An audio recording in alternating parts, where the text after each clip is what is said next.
Hey, this video is for Oldhack. I saw that video with Mike Cafferty on the Situation Room with Wolf Blitzer, and he made a few comments promoting Mike Gravel and basically trying to put Ron Paul off as some sort of conservative nutcase. First of all, I like Mike Gravel. I like Dennis Kucinich. They're both really great people, politicians. They have good ideas, and they just like Ron Paul, are the sort of politicians we need in government. They're honest, truthful. They're not afraid they won't just say what people want to hear. They're going to say what needs to be said, and they're willing to do the right thing.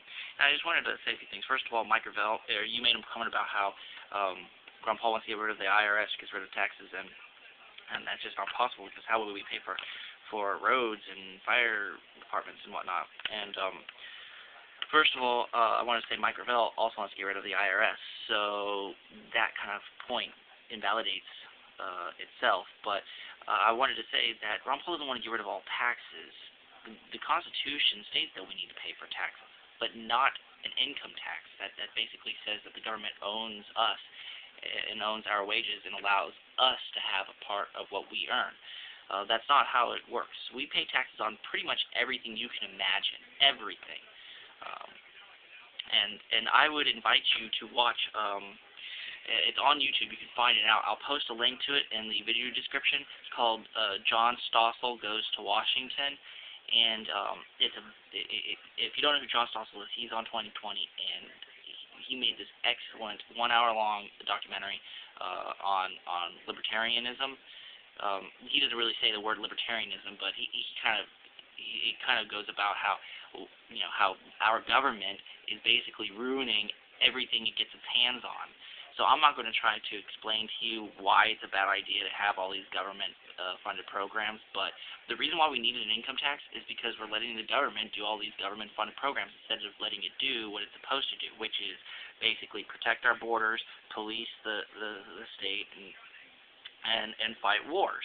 That's pretty much all the government is supposed to do, as it is outlined in our Constitution. And we're at a point in time where basically the government does everything for us, and it tramples all over our freedoms and liberties, and we don't even realize it.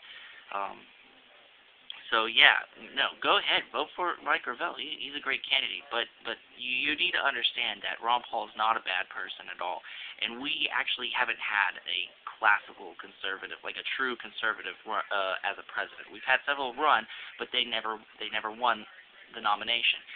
Ronald Reagan was not a classical conservative. Ron Paul likes to compare himself to him in terms of like being his friend and supporting him because of the fact that he's so popular within the conservative base. But Ronald Reagan had a lot of his own flaws. That's why you hear him compare himself to Barry Goldwater and Robert Taft. And if you research those guys, they were really good people as well, and they made a lot of great decisions. And it's a shame that we've never had a true conservative, because conservatives always talk about lowering taxes. Well, you can't lower taxes without cutting programs, and none of them are willing to cut any programs, or at least talk about it. They just dodge the issue. We just need more privatization, because private organizations will protect their own interests in order to make a profit, and there's always competition. It's not a monopoly. Our government is a monopoly. If they have control of anything at all, then they're the ones that make all the money, and we're the ones that's getting screwed over. So yeah, it's not unfeasible to get rid of the income tax. And I just wanted to say one other thing. As I see here, you say, let's see here. I'm trying to find it now. Well, I can't find it, but you basically said that he doesn't.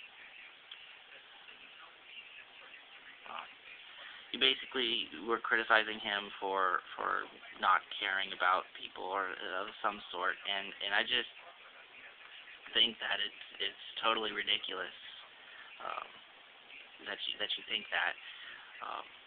Because as long as we let the states take care of it instead of the federal government, I think we'd be a lot better off. That's the whole point of having states' rights, as it's stated in the 10th Amendment. But I guess you just kind of forgot about that. Oh yeah, here we go. Supporting guy who's against women's rights, civil rights, denies global warming, doesn't understand the importance of taxes and how they support our infrastructure, blah, blah, blah, blah, blah.